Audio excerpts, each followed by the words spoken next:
All right, hello everyone. Today we're going to look at solving absolute values and quadratic inequalities algebraically. So I have two equations for us to do before we get started on the homework. The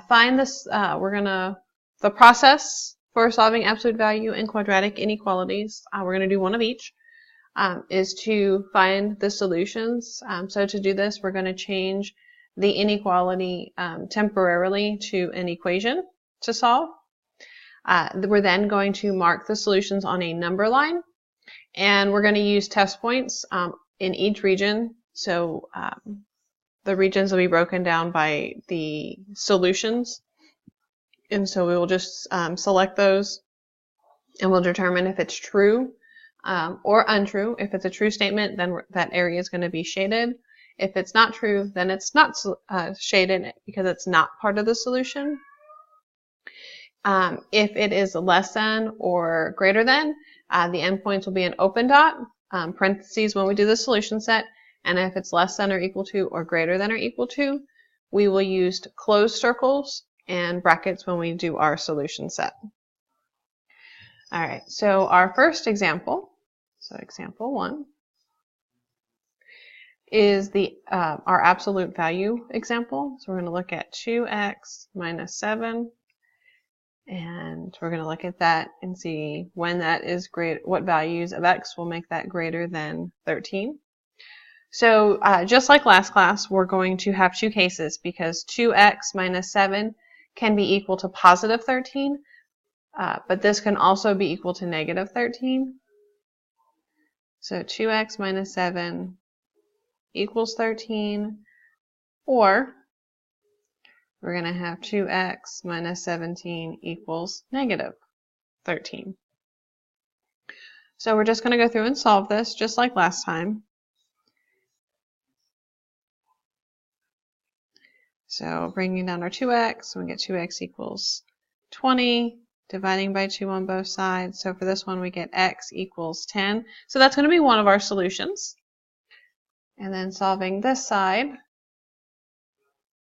we're going to have 2x equals negative 6, dividing by 2, we have x equals negative 3. So those are going to be our two boundary regions, our solutions on the number line, basically, that we're going to mark.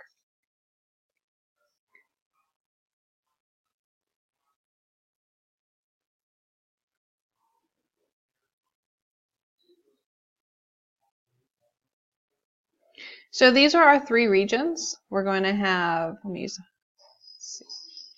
going to have a region here, a region in the center, and then a region to the right. So when I'm talking about regions, that's what I'm looking at. So we're going to find a test point in each region. So I'm going to pick a point in each. So what is a point that is less than negative 3? We can pick any number. I am going to choose negative 5. And we are just going to substitute that into our original problem. So we're going to have 2 times negative 5 minus 7 inside our absolute value. And does that give us a value that is greater than 13?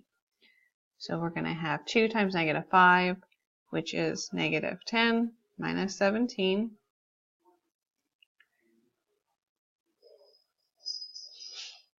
I'm sorry, minus 7. So we get absolute value of 17. Is 17 greater than 13? Yes. So this is a true statement. So anything less than negative 3 is going to be part of our solution set. So then we're going to test a value in the middle. I'm going to pick 0 because that's always a nice one to test. So the absolute value of 2 times 0 minus 7, is that greater than 13? So 2 times 0 is 0, and so we get absolute value of negative 7.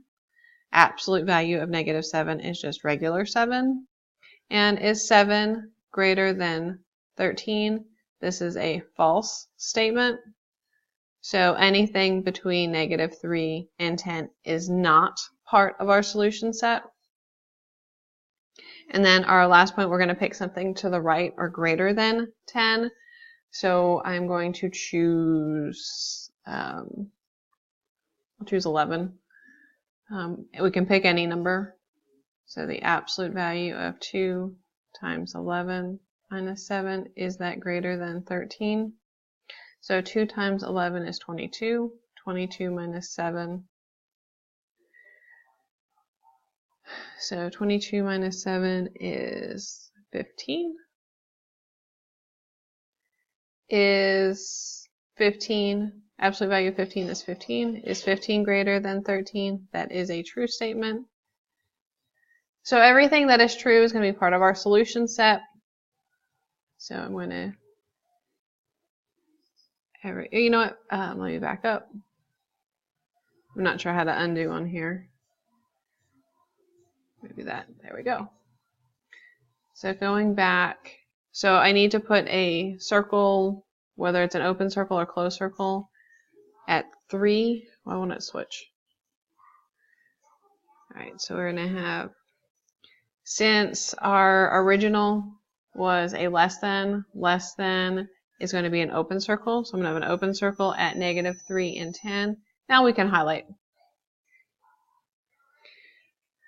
So now everything we're going to highlight, we're going to shade everything in our true areas. And our solution set is going to be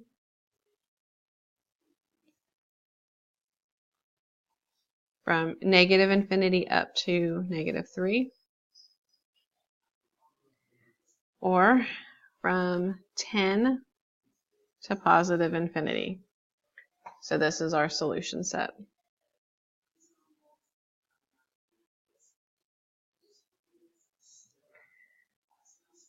All right, so now let's look at our second example.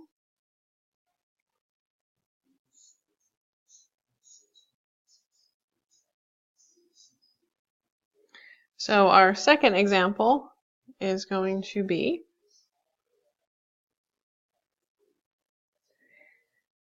a quadratic. So 2x squared minus x minus 11 is less than or equal to 4. So the first thing that we need to do is we are going to find our solutions. So we're going to make this an equation, so temporarily. So 2x squared minus x minus 11 equals 4. And this will allow us to find our zeros.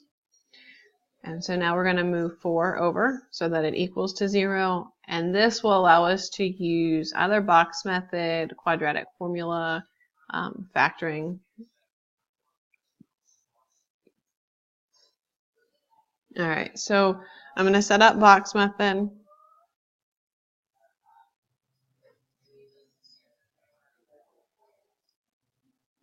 So I have 2x squared here, and then -15. So for 2, I'm definitely going to have 2x and x, and then 15. My options are 1 and 15, 3 and 5. I guess that's it. Since this is negative, we are definitely going to have a negative number. So I am thinking that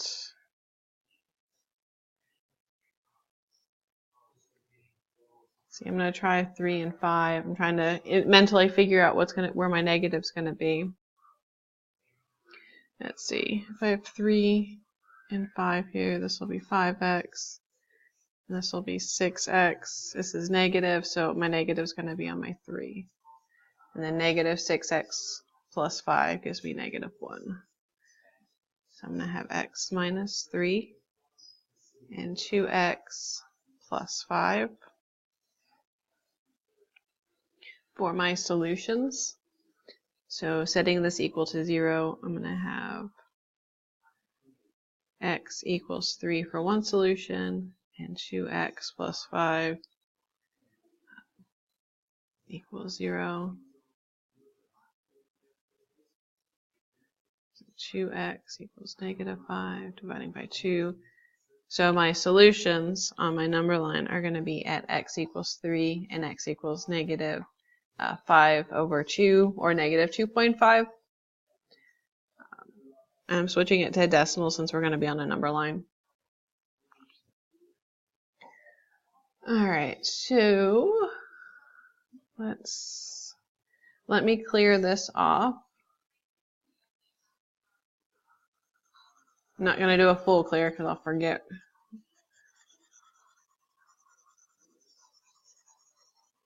So we can clear off all this factoring stuff.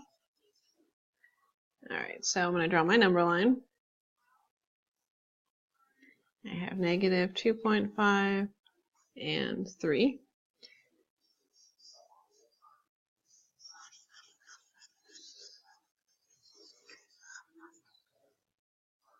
Alright, so the original problem was 2x squared minus x minus 11 is less than or equal to 4. So less than or equal to, I'm going to have solid dots.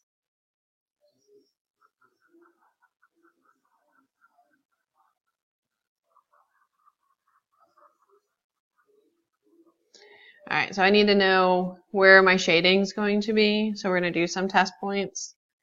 I can do a test point here, here, and here. And so I'm going to test 5, 0, and negative 3. So I'm just going to put those into my inequality to see which one is true. So 2 times negative 3 squared minus negative 3 minus 11, is that less than or equal to 4?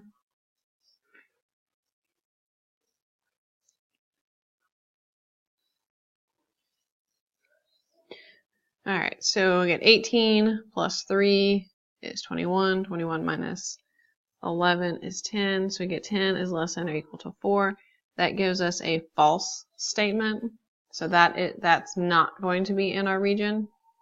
If I put 0 in, I'm going to have 2 times 0 squared minus 0 minus 11. So 0 minus 0 minus 11. So I get negative 11 is less than or equal to 4. This one is true. And then for the last one, I'm going to have 2 times 5 squared minus 5 minus 11. And we're going to see if that is less than or equal to 4. See, 5 squared is 25. 25 times 2 is 50. 50 minus 5 is 45. 45 minus 11 is 45 minus 34. 34 is definitely not less than or equal to 4. So our area that we're going to shade is in between.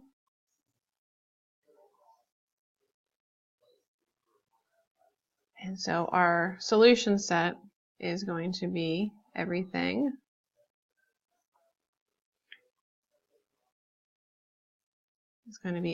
between negative 2.5 and 3. Since these are closed dots, we're going to have brackets. So I hope that helps with solving absolute value for absolute value inequalities and quadratic inequalities algebraically. So you have the rest of the time to work on the homework assignment, which is the half sheet of paper. Make sure you get your homework that's due today turned in as well.